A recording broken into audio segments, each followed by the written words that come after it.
Shalom à tous, je suis Dr Itzhak Shapira. Depuis le 7 octobre, j'ai fait vidéo sur vidéo pour vous expliquer l'aspect prophétique de ce qui se passe en Israël actuellement. Je suis sûr que vous avez tous vu les nouvelles aujourd'hui concernant la libération des otages de Gaza. Vous vous demandez probablement ce que tout cela signifie, et en particulier au niveau prophétique. Prenez quelques instants pour regarder cette vidéo. Partagez et aimez afin que la vérité éclate au grand jour. Ce dimanche, Israël entrera dans une période très importante de 42 jours. Pendant ces 42 jours, suite à l'accord que nous avons signé, un accord choquant et très significatif, 33 otages seront libérés. Mais quels 33 otages? Nous ne savons pas s'ils sont morts ou vivants. Ce qui est stupéfiant dans cet accord, c'est qu'en réalité, personne ne sait exactement combien nous reviendrons dans un cercueil, combien seront vivants ou dans un état critique. Nous devons prier pour que beaucoup reviennent vivants. Mais personne ne sait vraiment. Vous voyez, le Hamas tient encore aujourd'hui toutes les cartes en main.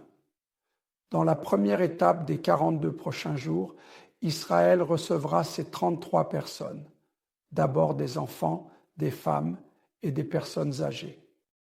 De plus, Israël a accepté de se retirer du corridor de Philadelphie, ce corridor qui se trouve sur la frontière entre l'Égypte et Gaza. C'est un endroit stratégique. Maintenant, pour ceux d'entre vous qui s'intéressent à la politique, c'est en effet l'administration Trump qui a vraiment poussé à la signature de cet accord et sans vouloir faire de politique.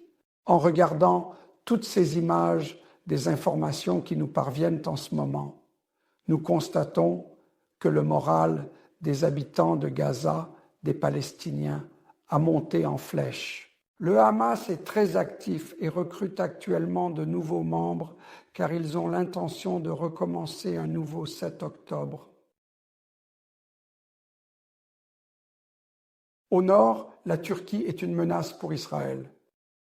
Et à l'est, il y a l'Iran qui gagne du temps pour se préparer tranquillement à une attaque imminente contre Israël. Comment devrions-nous comprendre ces événements aujourd'hui? Pour ceux d'entre vous qui ont lu mon livre « La chute d'Édom », je vous encourage et vous exhorte à lire exactement ce que j'ai dit à la lumière de ce que le président Trump a déclaré aujourd'hui.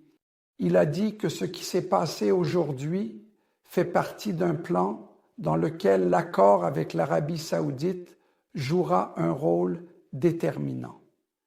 C'est le déclencheur vers lequel nous nous dirigeons en ce moment.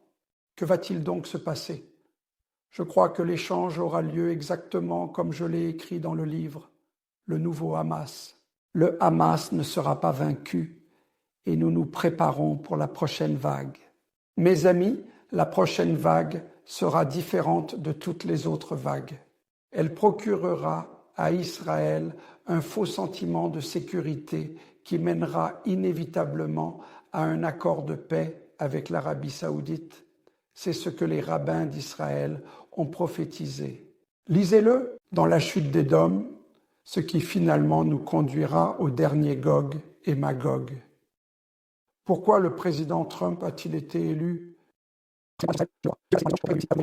Regardez les accords d'Abraham, surtout avec l'Arabie saoudite, qui seront le détonateur.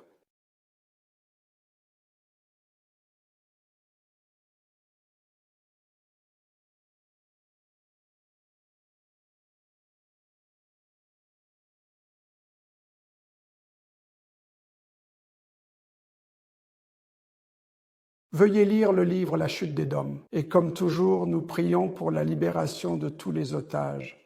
Am Israël Shai.